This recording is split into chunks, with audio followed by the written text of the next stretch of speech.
8 दस्तावेज़ात पर दस्तखत किए गए। रुकन मुल्कों के रहनुमाओं के SCO के बजट से मुतालिक अमूर की मंजूरी भी दी गई। इस तमाम तर जो गुफ्तगू है उसमें शामिल करेंगे हम सीनियर तज्ज़ियाकार कामरान यूसुफ, आमिर इलियास राना और सैयद मुजम्मिल शाह हमारे साथ मौजूद होंगे। सबसे पहले बात करते हैं सैयद मुजम्मिल शाह से। मुजम्मिल, आपने किस तरह से देखा SCO कामयाब सरबराही इजलास कहें तो गलत नहीं होगा, किन मकासद को अचीव किया गया, इसमें SCO का किरदार आप क्या देखते हैं? देखें, ये खासी अहमियत का हामिल है। उसकी वजह यह है कि जो रीजनल कॉपरेशन की जो ऑर्गेनाइजेशंस हैं वो दुनिया में सबसे बड़ी ऑर्गेनाइजेशन अगर आबादी और नंबर ऑफ कंट्रीज़ के एतबार से देखी जाए तो वो SCO ही बनती है, क्योंकि तकरीबन 42% दुनिया की जो पॉपुलेशन है उसको ये SCO कंट्रीज़ और मेंबर्स जो हैं वो रिप्रेजेंट करते हैं। तो इसके साथ साथ ये कि जिसमें रशिया और चीन जैसे ममालिक हों तो उसकी सिग्निफिकेंस तो उसमें कोई दो राय हो नहीं सकती। दरअसल जो वेस्टर्न वर्ल्ड है वो पहले रोज से इसको स्केप्टिसिज्म की निगाह से देखती रही है, क्योंकि ये यूरोपियन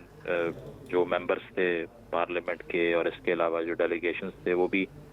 ये समझते थे कि बेसिकली ये एंटी नेटो अलायंस है, क्योंकि हमें मालूम है कि जो नेटो कंट्रीज हैं वो एक वेस्टर्न पावर्स की उनको सेफ गार्ड करने के लिए, उनके डिफेंस को इंश्योर करने के लिए जो है वो कोऑपरेट करते हैं। लेकिन अभी उस स्टेज पर हम नहीं कह सकते कि SCO मौजूद है कि एक रीजनल सिक्योरिटी ऑर्गेनाइजेशन की ये फॉर्म ले ले, बट ये एक डेवलपमेंट फेज में है। 2001-2 से इसका आगाज होता है और पाकिस्तान को इसकी नवाज शरीफ साहब के दौर में मेंबरशिप मिलती है।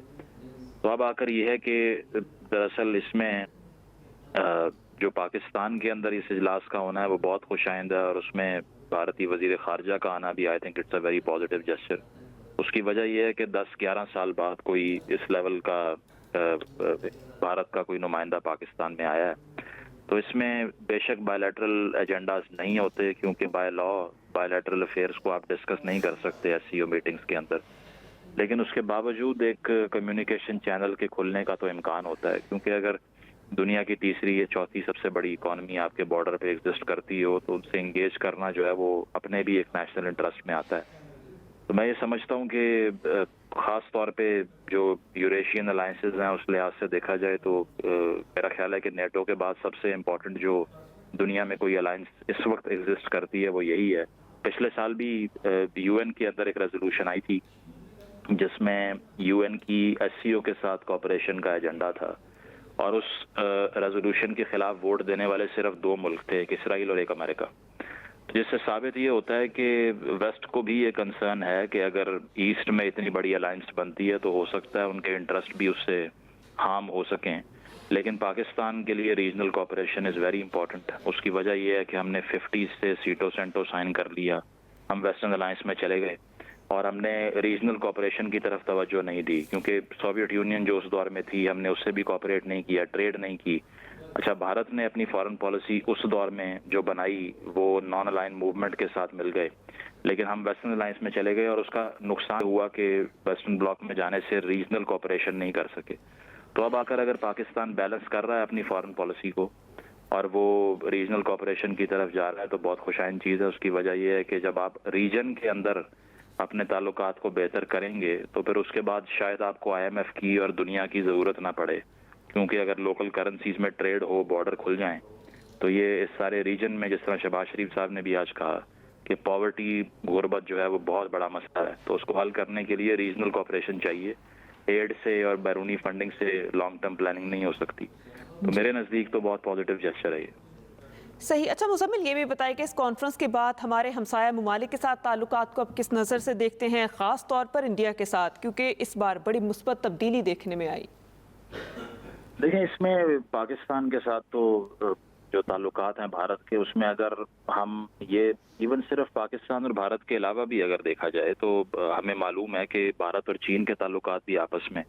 खासे कन्फ्रंटेशनल के रह चुके हैं, क्योंकि जो सिक्किम के अंदर या वहाँ पर स्कर्मिशेस होते रहे हैं बॉर्डर के ऊपर, लद्दाख रीजन में होते रहे। तो अब इशू ये है कि ये जितने SCO कंट्रीज हैं ये आपस में सिर्फ 8% ट्रेड करते हैं अपने GDP की है, जो सारा रेवेन्यू ये कमाते हैं। 8% का मतलब है कि you are missing out on 92%, यानी कि اگر ہم میوچل کوآپریشن سے ریجن میں ٹریڈ کریں تو شاید اس سے بہت زیادہ ریونیو کمانے کا موقع ہو سکتا ہے. تو بھارت کے ساتھ جو تعلقات ہیں اس میں جتنے آئیڈیولوجیکل ڈفرینسز ہوں، میرے نزدیک تو بہت لوگ یہاں جذباتی گفتگو بھی کرتے ہیں، پاکستان کے اندر، بھارت کے اندر بھی کرتے ہیں، لیکن بیٹر سینس پریویل کروانے کی ضرورت ہے. اس کی وجہ یہ ہے کہ پوری دنیا کے ممالک کے جو تعلقات آپس میں ہیں اس میں کچھ ایسے مسائل ہوتے ہیں جن پہ سلوشنز درکار ہوتے ہیں، ڈیبیٹ ہو رہی ہوتی ہے، لیکن اس کا یہ مطلب نہیں ہوتا کہ آپ کمپلیٹلی ابینڈن کر دیں کسی کنٹری. ہمارے پاس جاپان کی ایگزامپل ہے کہ ہیروشیما کو بام کیا امریکہ نے، نیوکلیئر بام مارا وہاں پہ، اس کے باوجود آج جاپان جو ہے وہ شاید سب سے زیادہ کوآپریٹ کرنے والا ملک ہے امریکہ کے ساتھ. چین اور بھارت کی جو ٹریڈ کا والیوم ہے اس کا آپ جا کے اگر انالیسس کریں تو وہ اتنا زیادہ ہے کہ آپ کو لگتا ہی نہیں کہ کوئی کنفرنٹیشن کا ماحول ان کے درمیان کوئی موجود ہے، کوئی چپکلش ہے. تو یہ جدید دنیا کو سمجھ آ چکی ہے کہ نظریاتی اختلافات اپنی جگہ ہوتے ہیں، لیکن ریاستوں کے سروائیول کے لیے سب سے جو امپورٹنٹ چیز ہے وہ پاور ہے، اور پاور جو ہے وہ ٹریڈ سے آتی ہے. جو طاقت آپ اپنے ایک ملک کو دیتے ہیں، جو ایک انٹرنیشنل اسٹیچر آپ کے ملک کا ہوتا ہے، وہ اس لحاظ سے ہوتا ہے جتنے پیسے آپ کی جیب میں ہوتے ہیں. تو یہاں پر بھی یہی ضرورت ہے کہ اگر کوئی کمیونیکیشن چینل اس طرح کا کھلتا ہے، جیسے شنکر صاحب آئے ہیں اور گفتگو ہوئی ہے، کیونکہ انہوں نے بھی ایگری کیا ہے اس بات سے کہ ریجنل کوآپریشن جو ہے وہ بڑی امپورٹنٹ ہے، تو اس کے بعد ایکسپیکٹ یہی کرنا چاہیے کہ یہ گفتگو اور یہ جو ایکسچینج آف ویوز ہے یہ ہونا چاہیے. اس کی وجہ ہے کہ اس کے بغیر اگر آپ یہ سوچ لیں، اگر بھارت بھی یہ سوچ لے کہ اس کے بارڈر کے اوپر 24 کروڑ کی آبادی کا ایک ایسا ملک بیٹھا ہوا ہے جس سے وہ اگری نہیں کرتا اور جس سے ہم اگری نہیں کرتے، تو پھر ان کے لیے بھی یہ ایک چیلنج ہے. تو یہ صرف یہ نہیں کہ اس میں ایک سائیڈ کا فائدہ یا صرف بہتری ہے، آبویسلی سٹیکس جو ہیں وہ ہمارے زیادہ ہائی ہیں، لیکن ضرورت ہے اس امر کی کہ آپ انگیج کریں، گفتگو کریں، بات چیت کریں، کیونکہ ممالک جو ہیں وہ آپس میں ایک دوسرے کو ابینڈن کر کے، اسپیشلی اگر وہ آپ کے ہمسائے میں ہوں، تو گزارا نہیں کر سکتے.